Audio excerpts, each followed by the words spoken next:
welcome. Our guests tonight are the mayor of Glasgow, Charlie Honeycutt, and the judge executive of Barren County, Freddie Travis. They're both well known in the county, so I don't think it's necessary to go into their background. We'll start right in on some subjects. Since you're the senior mayor, insofar as service is concerned as well as age, I direct this question to you. I know there are several projects that are joint between the city and the county. Name them, please. Well, the ambulance service is one big service that we share along with Metcalfe County, and the hospital also contributes to putting that together and keeping it financially sound. And our enhanced 911 system is also shared with Barren County and Metcalfe County. So we have some interlocal agreements to run those services. And then, of course, we have a joint city-county planning and zoning board that takes care of both our needs. Freddie may have to cue me in. That's what I think of right at the present time. You think of any more? We have the bids, the address, Right. and office together. Right. We've also worked together on the new tornado warnings, the sirens, new sirens Right. in the county. We have emergency services that we share. DES director Right. that we share. And other things that we're looking at the time, maybe to share where we can cut down some expense both on the city and the county. Right. We have good cooperation, and we work together well, and it's for the best of everybody. All our citizens profit from being able to two governments work together. I think you're both to be commended, and I agree it is better to have cooperation in both of you, both systems working together. Judge Travis, I noticed that you're going to open bids again on the annex Wednesday. Is that correct? That's correct. Wednesday in the council chambers at 2 p.m. We'll be opening new bids. Tell us why you had to rebid it. The main reason we rebid it, after we got to looking at the low bid, who was Meyer Construction Company out of Midway, there was too many vague areas covered in that I thought should have been more specific, so that we were all bidding the same items at the same time, the same type of items. And after we got to checking into it and asking questions, it appeared to me that there was going to be a great deal of change orders down the line. And of course, when you get the change orders, that's when you start running the cost of the building up. And I looked at it a long time and studied it and talked with the architects, and our final decision was we should rebid it with much stricter specs, where the criteria would be apples for apples. And we feel like that the last addendum, we put the change order out in an addendum 3. We'd already had two addendums, and we put this out in addendum 3. And we feel like now that when we get the bids in, everyone was bidding on the same level. I think that in fairness to you and the court, the fact that everybody wasn't bidding on the same level the last time was not your fault. You and I have had that discussion before. I have to take some of the blame for that because, after all, it stops with me. And well, you're like Harry Truman. The buck stops with you, but that doesn't necessarily mean that there aren't other matters in between. well, that's true too. But as it is, it wasn't as specific as it should have been, and we had to do it over. And I'm not going to put my finger pointing fingers at anyone. Well, wasn't there something entirely lacking in the bid? Well, there were some things that were left out, yes, sir. There were some things that were left out that had been discussed, and when we got into it, and evidently we just overlooked it somewhere.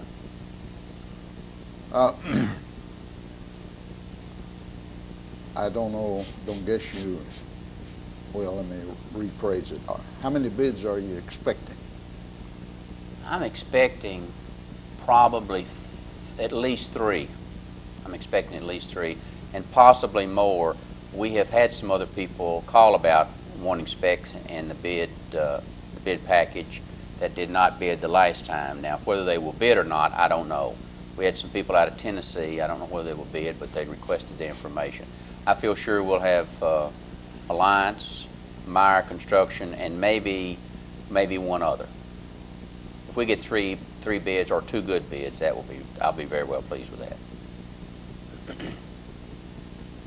And the opening will be public Wednesday at 2 p.m. 2 p.m. in the council chambers. Well, we will just open the bids then. We will not award the bids or anything, but we'll take them and go over them and award the bids at a later date.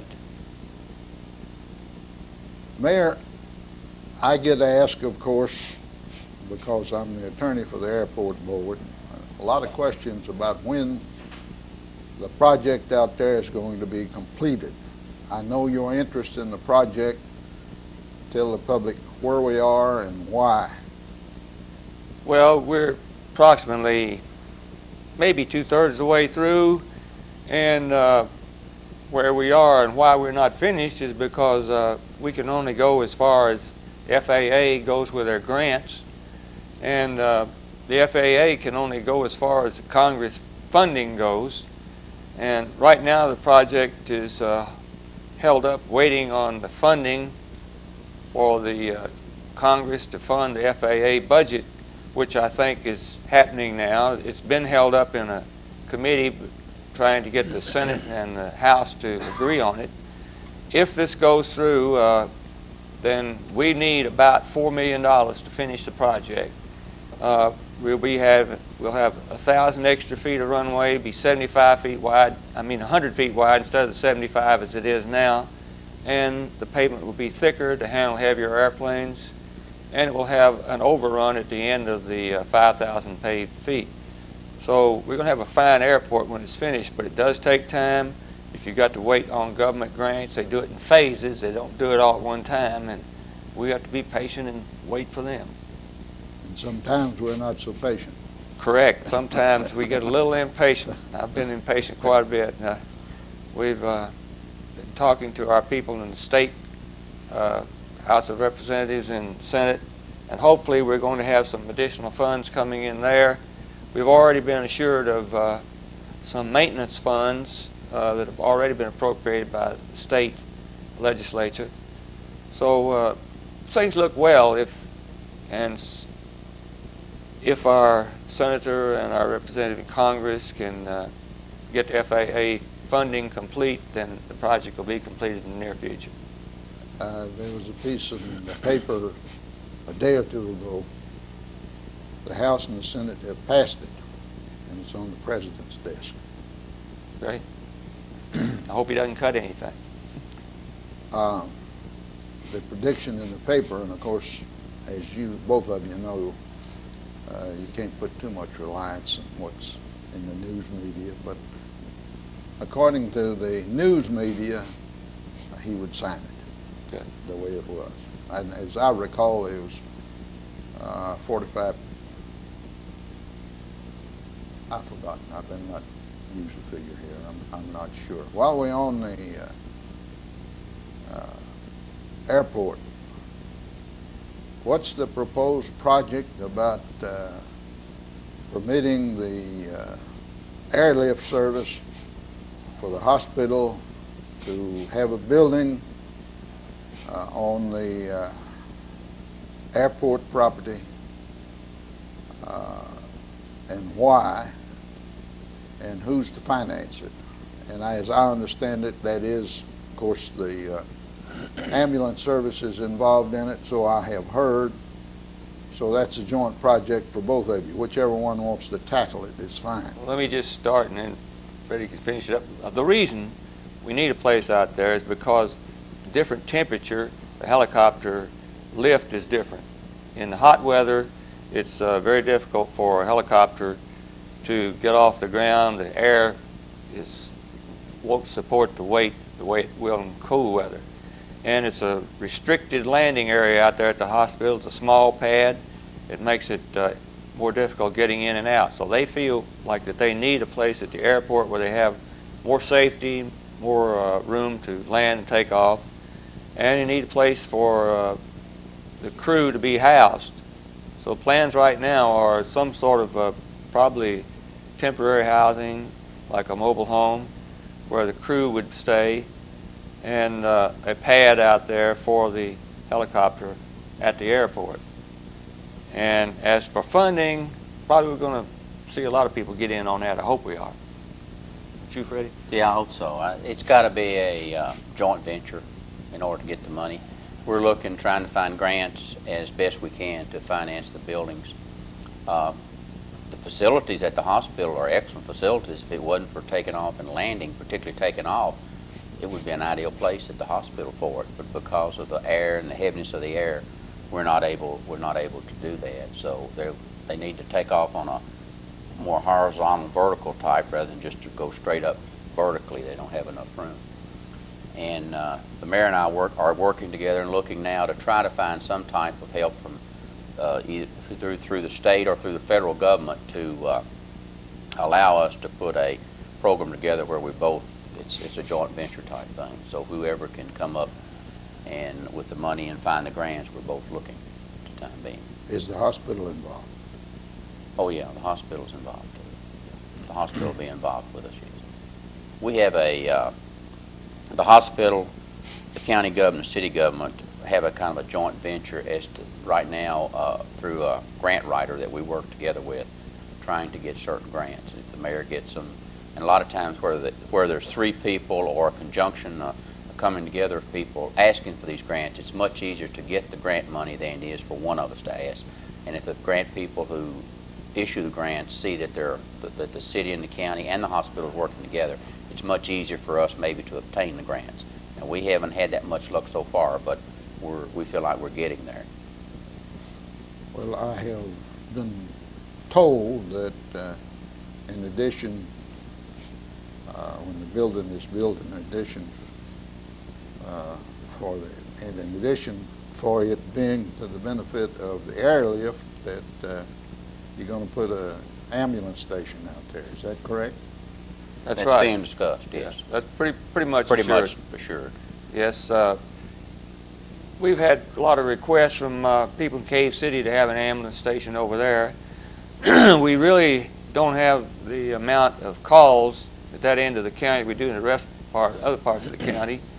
But an ambulance station at the airport would cut off 10 or 15 minutes on a run to Cave City and could possibly be very valuable and would handle that part of the county better. So we think it would be a good idea to have both of them there at the airport, one ambulance and the chopper.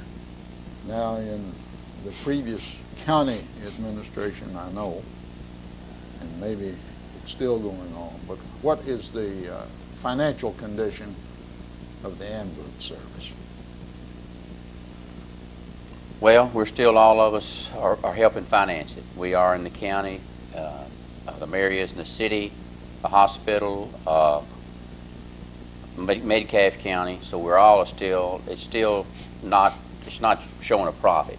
But the ambulance service is not ever going to show a profit. It's a service, and you expect it to be a service. You want to cut your expenses as much as possible, but you run it not from being profitable, but from being able to cost you as much as possible. You try to get by on the least amount of money you can from each of us, and we're all still having to fund it, and I don't see any other way we'll continue to fund it, because Medicare and Medicaid, they're fooling with that some right now, so we're going to have to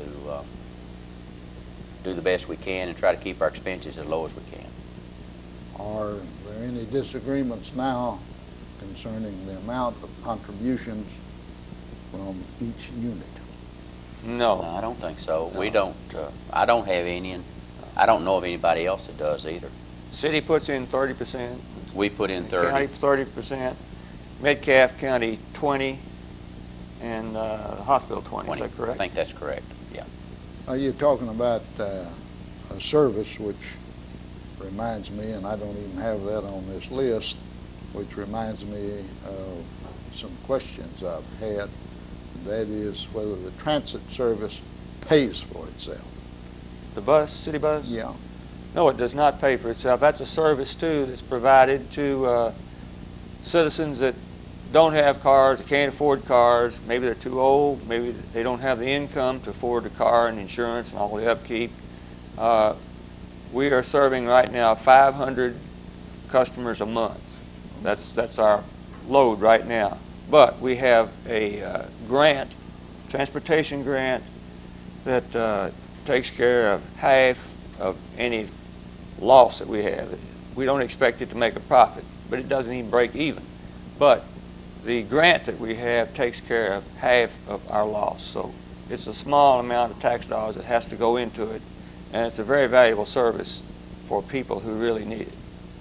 You're having more people using it than I would have estimated.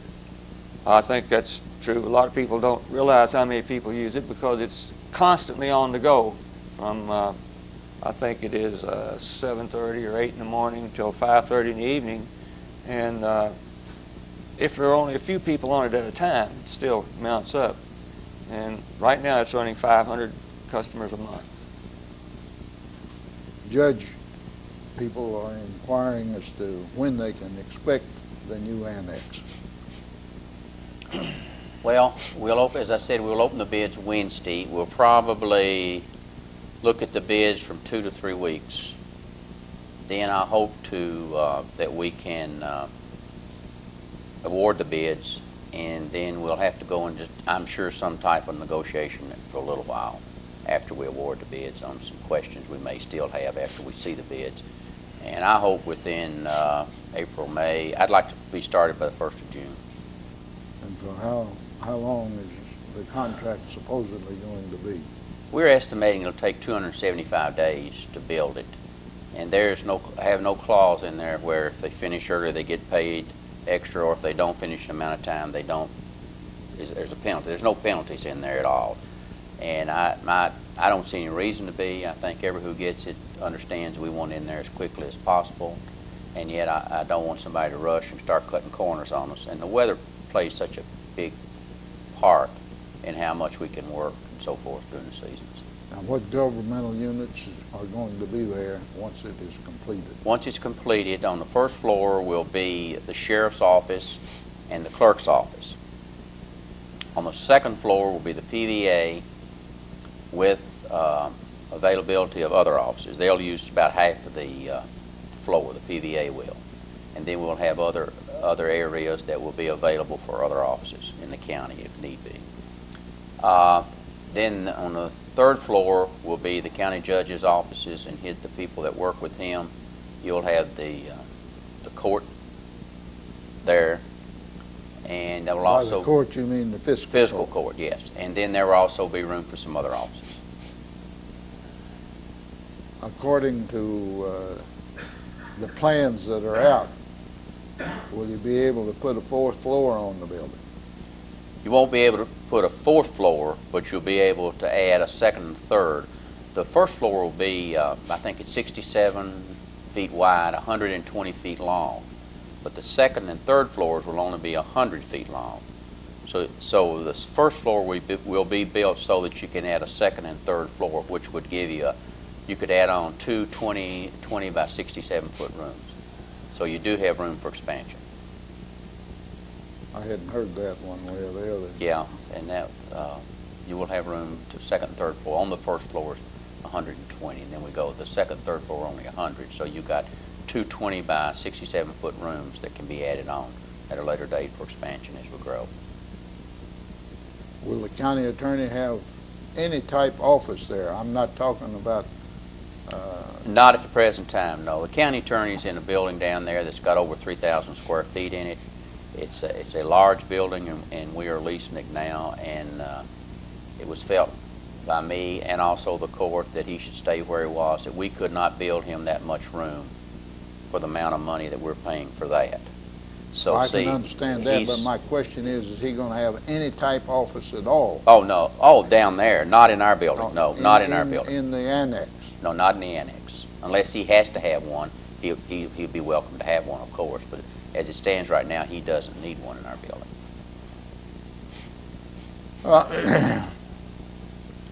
Another subject that there's quite a bit of discussion about now is annexation, Mayor. what are the plans and the probabilities? We have no plans for annexation. We decided I suppose, 10 years ago that the only way we would attempt to annex anyone is if they ask to be annexed.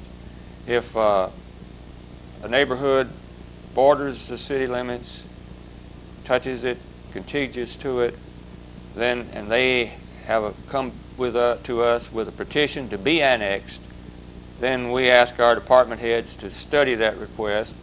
First of all, we see the condition of the streets to see if they're up to city standards, to see if it's feasible for our fire department to service it. If it has to be a certain distance from the firehouse, or you could lose your insurance rating. And before we would give up our high insurance rating, which keeps premiums down low for everybody, we would probably give up annexing. We would determine not to annex an area. If it was way out, we'd either have to build another substation or refuse to annex it, or it would cost everybody in the city higher insurance premiums. So that's another thing we'd look at.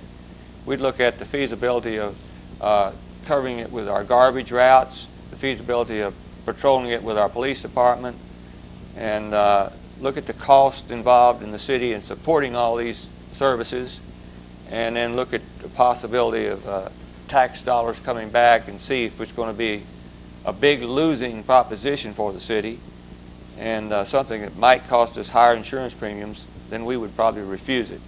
So far we've not refused anybody that asks to be annexed, but we're not going after anything. Hasn't there been a petition filed on behalf of Country Club Estates? I believe that's correct. That's a petition to be annexed, and that's being studied. Which raises a question I've often wondered about. Why is it you haven't taken the airport into the city? We're working on that right now because it has not been in an area where it touched any part of the city. We've discovered now that some of the back part of it that was purchased when the airport was enlarged some, that at that time, and when we started into this project, additional land was purchased back there, and some of that additional land does touch city limits. And that's by law, it has to touch the city limits. We can't skip over an area and annex something. So we're working on that right now, and the building inspector is supposed to be putting that together for us. Well, I knew that there was a touch back there, and I told the board that some time ago and raised the question then why some effort wasn't being made to annex it. It's ridiculous to have an airport, particularly where you can annex it, that's owned by the city but not in the city.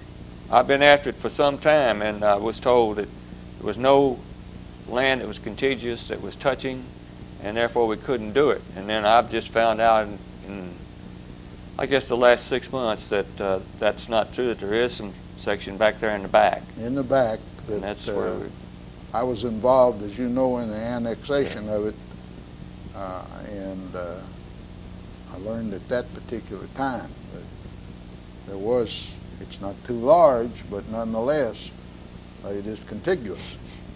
I think that's going to work. There are some laws about spot annexation. You're supposed to annex by meads and bounds, and I don't know enough about geography or surveying to know exactly all that's involved, but I think it's going to work. You're talking about the building inspector a moment ago, which reminds me of a question that I had today, and I really don't know the answer, but I thought if what they were telling was true, it was ridiculous. This lady said that their water heater went out. They bought a new water heater from Lowe's. Lowe's gave them a telephone number to call to have it inspected. They called the number. This was Thursday or Friday, I've forgotten which she said. They called the number and said that it would be Monday or Wednesday. before it could be inspected. And in the meantime, if they hooked it up, not to put any water in it. And yet this was a family of 4.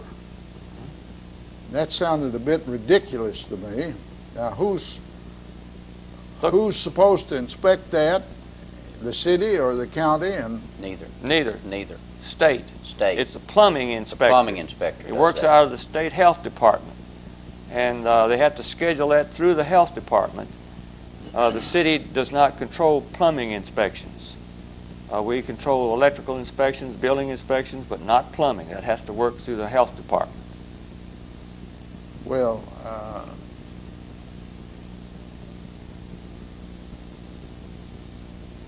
I didn't know that, of course, and as I said, I didn't know what answer to give her because I didn't know who or what.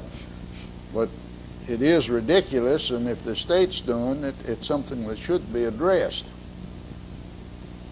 And but that's done by the plumbing inspector, though, who does that. All that type of work has to be inspected by them. Works out of the health department. I ran into that when I was, of course, at the store. well, Yes, he has to inspect septic tanks out in the county, and he has to inspect plumbing that's hooked up in the city. So it's I guess if we want better service, we'll have to get on our legislature and tell them to put more money into the program and get more inspectors. well, just what I'm sitting here thinking, and I think the next time I see them, I shall tell them what came up today. And I may have told the lady the wrong thing, but I said under those circumstances, hook it up and fill it up so you got water. Well, if it blows up, it's on your head. No, it's on my head, but what are you going to do with an empty water tank and 4 children? You're going to get dirty. Yeah, and they got to have something to drink and this, that, and other. It was absolutely ridiculous, according to my mind. We're talking about, or he mentioned insurance rates a while ago, fire insurance rates. Of course, you had a little go-around about the volunteer fire departments and financing them a short time ago without too much success. I guess you're talking to me. If you want an answer from me on that, I was just going to ask you. I had a feeling that might be one of the questions. Yes, we tried to get an insurance tax passed in the county, and it was defeated. Partly because I probably didn't get the information out in the way in which it should have been. But another reason that I didn't is I had to have it done by the 1st of March in order to get it in this year, or I'd have to wait another year. Had we well, let's put it this way: the better fire protection that we can give our people in the county, the lower we can bring their insurance down and get them a better rating in their districts. We have anywhere from a 6 to a 10 rating, I believe, in the county now. And that was one of the intents, was to help the volunteer fire department so that we could do a better job there. Was one of the reasons that we wanted the insurance tax, but the people didn't want it. And after all, we represent the people, and if they don't want it, it's their government. And they Well, I told us- understand that, Yeah. but there was much confusion about it. They thought, the people in the city thought it was going to apply to them, and to absolutely them, no. and I knew better, and I told some people that as far as that was concerned, and they didn't understand about insurance rates either. No, they didn't understand. And again, I have to take that blame. I didn't get the message out as it should have been, because I had to rush it in order to get it done by the 1st of March and not have to wait another year. And that was the last opportunity I had this year getting it. Well, obviously, you and I'm sure the court recognizes that the volunteer fire departments need some help. They do. Now, do you have any plans to help them, and if so, how? I don't have any plans right now. We contribute out of the general fund for the volunteer fire departments about right at $74,000 a year. And the rest of it, the fire departments raise their money through fundraisers and through dues. The problem with the dues, if people would pay their dues, they could probably raise, if everybody would pay their dues, they could probably get another $115,000. But the problem is less than 50% of the people that they serve pay the dues, and yet the other people get the same service as they do. So there should be a way in which those that do not pay dues have to pay dues. $25 fee is what it is. And right now there's no avenue that I'm aware of that we can get everybody to pay their dues except that they volunteer. There are other needs of the county that you really don't have the funds to finance it right now. That's correct. Enumerate them. Well, one of them is the Sheriff's Department, who's not computerized, never been computerized. And here we are in a county as progressive and as we are, and yet we don't have a Sheriff's Department that's computerized. And we're working on that, and I'm still trying to find a way in which to do that. And we really need some more deputies out at night. We've only got one after midnight out, and we have almost 600 miles of highways to cover in Barren County, and we need one or two more deputies out. We don't have the money to put them out. Another thing is at the road department, here we are with equipment 20 years old. It's been patched, put back together, and we need to bring our equipment up to date so that we can get on a rotating basis that every year or every 4 years or 3 years we can buy new equipment or lease new equipment so that we're not spending so much on maintenance. And another thing is our people that work in the county, they need a raise. The people in the Sheriff's Department, people at the jail, and all the departments within the county, they need a raise. We are losing some very good people that work for the county to the fact that we're not being able to pay them enough. And we're trying to get the salaries up. And it's almost impossible. Here we are, we've had no tax increases or any kind of income increases for years. And we were paying $2, when we were paying $2.10 for gravel, we're now paying $6.10. A truck that cost $28,000 is now $52,000. And it's been like that time and time again. And we need some way to get some income in to better pay our people in the county. Our health costs are unbelievable. We're having a meeting tomorrow afternoon with the health committee to try to see about the insurance on health, and it appears that's going up. Will go up, could be very drastically. Another thing that's going back up for the county and the city will be workman's comp.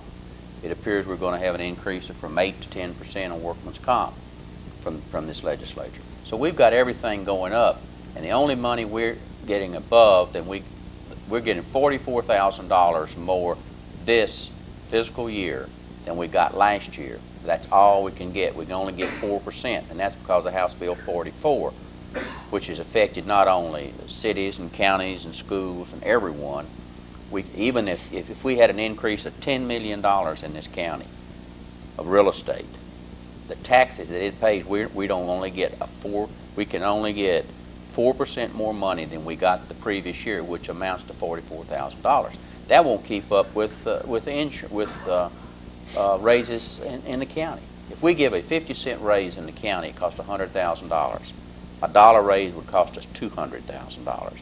So you can see that we're working on a narrow budget. We've been working all day long with all the departments cutting their budgets, and they've done a good job what they've done with their budgets. I'll have to compliment all of them. They've done a good job, have not asked for a lot of extra things, and we're going to try to put the best we can. We want to give them an increase in salaries, and I don't know yet what we can do. We're still looking at the budget. That's a long explanation, but that's where we stand on it. Well, it's a long problem. It's a long problem. Obviously, you're not going to be able to solve it all by grants. No. Well, how are you going to solve it? Until the legislature allows us to do some things in the county to raise monies, we can't do anything. Our hands are tied. I don't think, on a whole, that the majority of the legislatures understand county financing. I don't think they understand that we only have three means of getting money: property tax, an ad valorem tax, a occupational tax, or an insurance tax. And right now they've got our hands tied on all of them. And I don't even know, there's some question, had we passed the insurance tax for the county, it would have been legal. We've got there's some question of the law that we, after we tried to do it and after we've gone back and looked at it, I'm not so sure that it would have been legal because of a technicality that possibly we overlooked. What about an occupational tax? Occupational tax we can't impose because we're over 30,000. Any county that is under 30,000 can impose an occupational tax on top of a city. Let me give you an example. Let's say we were 29,000 in our county, and then we could add to the city's occupational tax. If I asked for 1/4% or 1/2%, then it would go on top of what Charlie, his occupational tax is, which means that I would get that much. But as the law reads now, if you're over 30,000 in a county, you can only add a 1% occupational tax. And if we were to add an occupational tax on the whole county, including the city, the 1% our tax would have to be over what the mayor's is, over 1.5. Because if we add 1%, he gets that credit. We don't get it. And that's the way the law reads now. So the law has to be changed in order for us to get an occupational tax. Well, I understood there was a bill, I don't know where I got this, but there was a bill in the legislature. That's right, to do that. Yeah. It came out of committee, but when it got to the floor of the Senate, it was changed a whole lot. There's a lot of politics in it, whole lot of politics. Mayor and I have talked about it, and League of Cities were definitely against it, and the leadership in the Senate was against it. So you know how that is. You just didn't. We weren't going to lose. They made a lot of amendments to it, and right now it's in a 2-year study. They recommended a 2-year study, which means you're talking maybe at least 4 years before you ever saw it. Well, so that's the study, and referring something to a committee is the best way to bury postpone something. To bury something that's yes. Good, actually, that I know of, and it's often used. I'll have to commend the mayor. He doesn't do that. Sometimes he sticks his neck out, but he doesn't refer things to for study for a long period of time. Sometimes he gets his neck cut off, too. Well, yeah, I understand that, but you're still here. Well, you've got to try to find means in which to improve your county and your city, and we've got to find other means. I don't know how. I don't have any suggestions, but I'll keep looking. That's all I can do.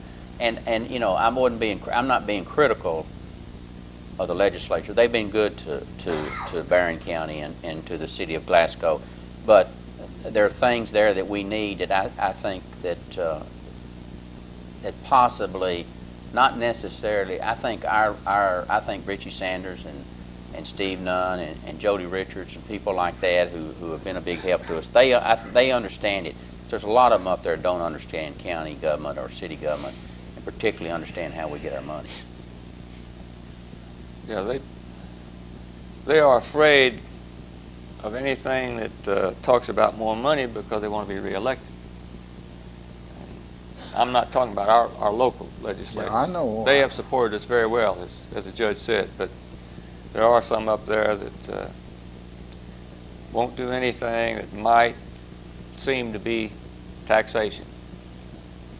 And mandating these things that they've mandated for us to do without furnishing us money, it's going to become an impossibility. What's going to happen? You're going to wake up one of these days and these counties are going to be broke. They're not going to have any money because they've mandated so much and put so much on us, and yet not able to finance them and fund them. That you know how that is. You can go so far and that's it. Are you going to, Mayor? Are you going to have insurance problems also? The judge referred to that. I'm sure we'll have higher insurance rates. Yes, I don't see any way around it. The state has been trying to work something out with health insurance rates, as you know, for 2 or 3 sessions of the legislature now, and it has not worked. They haven't been able to agree, and they've run off insurance companies, so there's not enough competition between insurance companies. And with these with this changes made in workers' comp, that's going to make those rates go up significantly. And the costs are going to be greater for all local governments, city and county. So I look for higher insurance rates in health insurance and in workers' comp. I don't know the results, but there was a bill there that would eliminate the union wages for school projects at least. And I don't know what happened to that bill. I don't know whether it included the county and the city or not. It didn't pass. I didn't pass. It included everybody but didn't pass. It's my understanding. Well, You see, that prevailing wage costs you about another 25% to build. So you can figure if you put the prevailing wage on a building, whether it's for the city or the county, it's going to cost you another 25% in cost. Or schools. Or schools. well, prevailing wage is the wrong term. It's union wage. Union scale. That's what it is. And unfortunately, the way, and I know from here in the county, unfortunately, instead of determining the prevailing wage in this area, the state comes up with the prevailing wage in some larger city. And that has happened. So I don't know what the answer is to that either, but Mayor, what about the landfill project? How long is it good for? About 35 years, more land. We have about 35 years left in the land that we now own. However, there is some other land bordering that can be purchased if they're still using landfills 35 years from now. They may be putting in a rocket, shooting the garbage to the moon or somewhere, but if we're still using landfills, there will be extra land out there that can be purchased. Landfill's in good shape. Right now we are getting ready to undertake testing and core drilling the remaining acres, that remaining 75 acres that are out there that's not being used yet. And that's going to cost us about $750,000. Then we'll be ready in about another year to start building the next 10 acres of contained landfill, which you got to go down to bedrock, put in 2 plastic liners, 2 drain systems, test wells all around, a pumping system so that the rain comes through the landfill. It's caught, pumped into our sewer plant, filtered, goes into the creek, drinking water quality so we don't pollute anything. And the last time we built 10 acres, it cost $3 million. That was before prevailing wage. So with the prevailing wage, we figure maybe $4 million to build the next 10 acres. And cities, unlike federal government, cannot run debt. You have to have a balanced budget. The only way you can do that, we have a lease purchase program with League of Cities or other financing that has to be available so we can actually, what we're doing is leasing that landfill to the League of Cities, and they actually own it on paper while we run it, while we make the payments, pay it off in about 5 years' time. So that's the way we build the next sale. We borrow the money or get a lease for the amount of money needed to build the next sale. And that's where we are right now. We're getting ready to launch into that. Now, we have some problems right now in the fact that they entertain law in the legislature for compulsory garbage collection all over the state. Some of the big companies that may or may not be connected to the underworld, I've heard some of them are, I don't know. There are some big companies that have landfills all over the United States, and they've become very interested in Kentucky now. One has purchased a landfill not too many miles away from here, and they're now offering great rates to some of our customers, trying to lure them away so that they can have a monopoly. They'll give them a short-term lease or contract, and then after that term is up, if they can put us out of business, then they can double their rates. Right now our landfill is not only being a good steward on taking care of the environment and helping everybody keep their garbage rates, collection rates, and burial down, and helping our industries operate efficiently and economically, but it's also serving as a control on prices for the other landfills around us, because they can't get too much higher than we are, or they'll lose their customers. How many customers do you have? Right now we serve all of Glasgow and Barren County, all of Metcalfe County, Hart County, and Allen County. We serve a part of Edmondson, a part of Monroe, and a part of North Warren, and a little bit from Cumberland County. We're negotiating now. We have 2 more years to run on 10-year contract with these counties, and we're negotiating now, trying to do a new 10-year contract with some discounts, things to make it attractive to them so we can hold our customers. Now, how many water districts does the city serve? I can't answer that. You'd have to ask the water companies. I do serve on the Water Commission, but as to how many water districts, I really don't know. There are quite a number. Yes, we sell water to Allen County, Metcalfe County. I'm not sure. I know we sell all over Barren County, and I'm not sure about the others. Now, you touched on a subject a moment ago that the public generally doesn't know. And there are some who should have known, didn't. And that's the law that the city or the county government must stay within their budget. In other words, they cannot spend more money than they take in for any year. And in the event they do, it violates the Constitution, and any contract to that effect is illegal. Correct. The only exception would be if you have a surplus accumulated and you have a surplus fund, then you could possibly spend a little more one year than you took in that year, but you would use some of the surplus left over from the year before.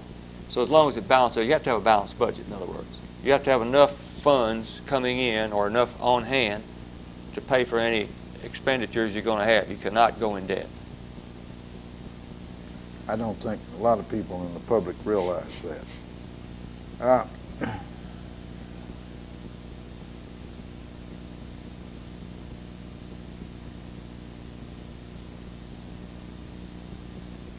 What about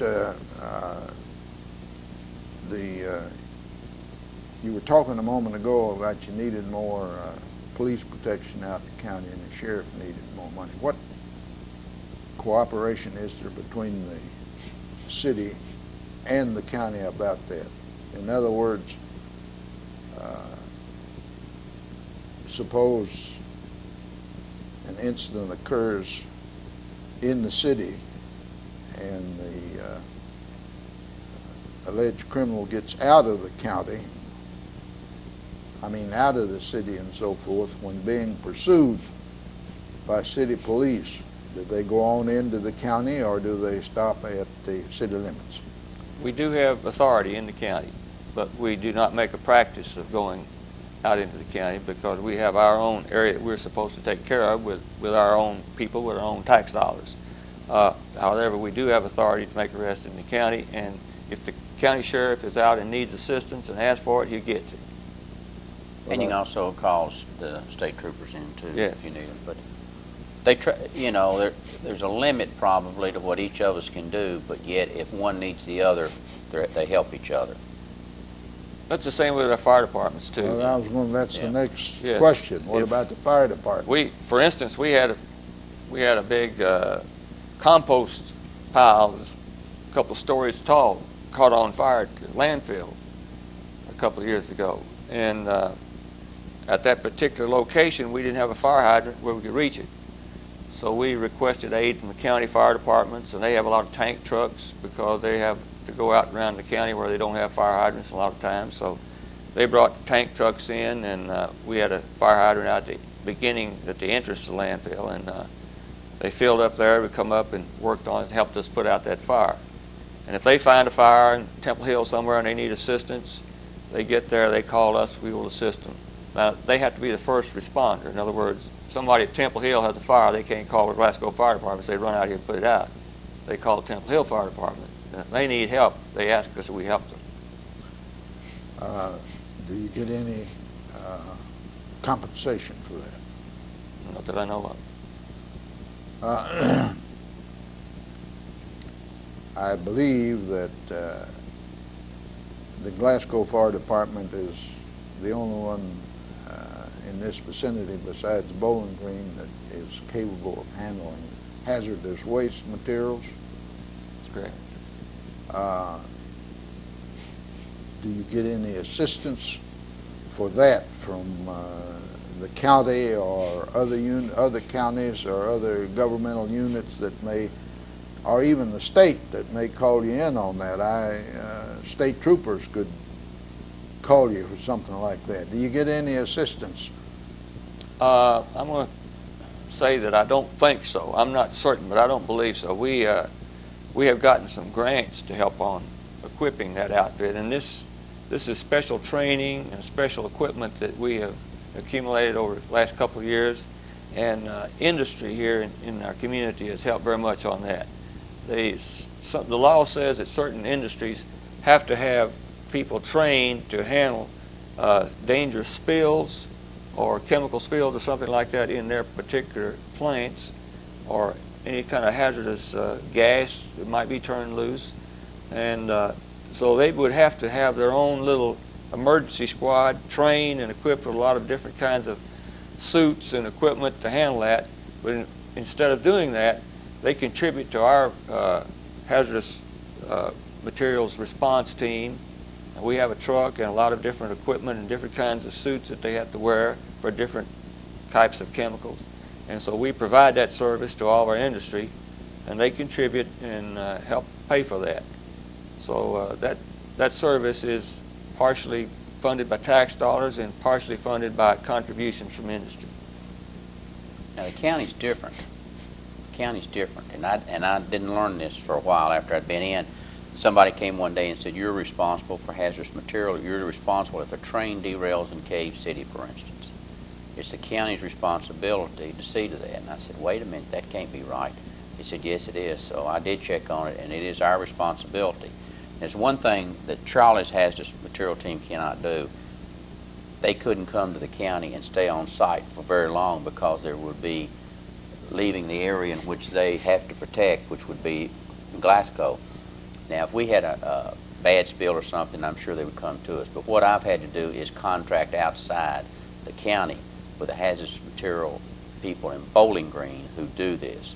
So we have a contract with them with a 24-hour on call for us. If we had a bad spill that couldn't be handled quickly by the Glasgow hazardous material, we call them in and they respond to it.